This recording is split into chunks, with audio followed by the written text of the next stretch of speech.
This is possibly the most terrifying thing I have ever done. So people in the front just nod and look like I know what I'm talking about. Okay. Okay, Christy, let's give it a shot. For me, knowledge is about figuring out how things work.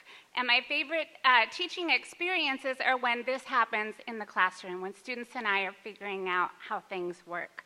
For me, this cuts across all my courses. In writing courses, for example, it might come as a rhetorical analysis where we look at the structure, the argument of a text, and figure out what the author is up to. Here we're looking at the general to specific progression of an argument. On a smaller scale, we might be figuring out how sentences work, punctuation mysteries like the dash or the semicolon. The danger comes when I get carried away in figuring out how things work for students. For example, this incomprehensible diagram that I developed for lesson planning, all the factors that go into it, was met by glazed looks from my student teachers. And I realized that I was gaining the learning because I was doing all the work. So what I've begun to think about is that learning is gained by doing. When I do, I learn. When the students need to do all the blue things that are up on these the slide, they need to analyze, they need to create. And so I have to ask different questions. Not what will I say, but what will they do? And what can they do? What support do they need? And when? What should come before it and what should come after it? So that lesson plan diagram became an activity where students created a lesson on the desk in front of them using Post-it notes as I guided them along with all the features they needed to consider in their planning. In a different class, students graphically organized concepts from a difficult piece of research using the terms to explain the relationships between the ideas, as you see here. With literature classes, I like to engage students in a deep conversation. These are notes that were taken during one class. As we make meaning collaboratively to figure out how texts work, how genres work, how authors work. The students in this next slide aren't playing cards, as it might look, but they're working with cover art from our class novels. They're grouping the novels thematically to find common themes and threads running across the text. And in this way, the curriculum becomes a larger conversation that builds across time and that changes as students look at issues from different perspectives.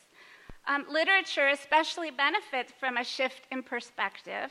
Even classic texts can be reconsidered.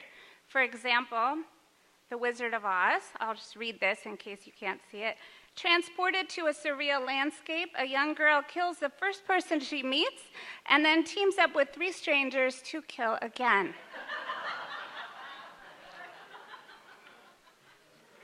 To really learn how adolescent literature works, students need to hear the point of view or perspective from real adolescents. So they participate in a service learning type project to engage with young adults. But what about shifting perspectives to figure out research? So this is a seminal text in composition. It has over 2,800 citations. I want my students to really understand it, but it's a tough piece. So to support students before class, I give them a reading guide, section by section, walking them through, asking them questions, helping them to summarize key points. In class, I like to focus on this one diagram, which I feel is the heart of that piece.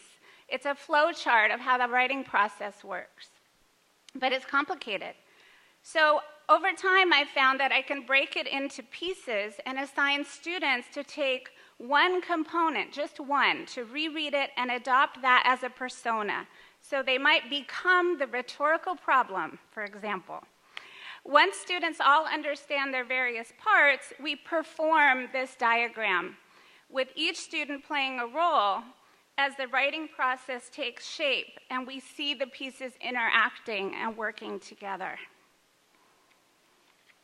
Students tell me that these kinds of activities force them to read more carefully, or in this case, the student says to read more thoroughly because they have to use the information in class that day. This student, the next one, also said that I challenge them and push them out of their comfort zone. and I love this, but I'm happy it happened. And I've found that CI students on the whole are also interested in how things work, and they're willing to engage to help us get there. Thank you.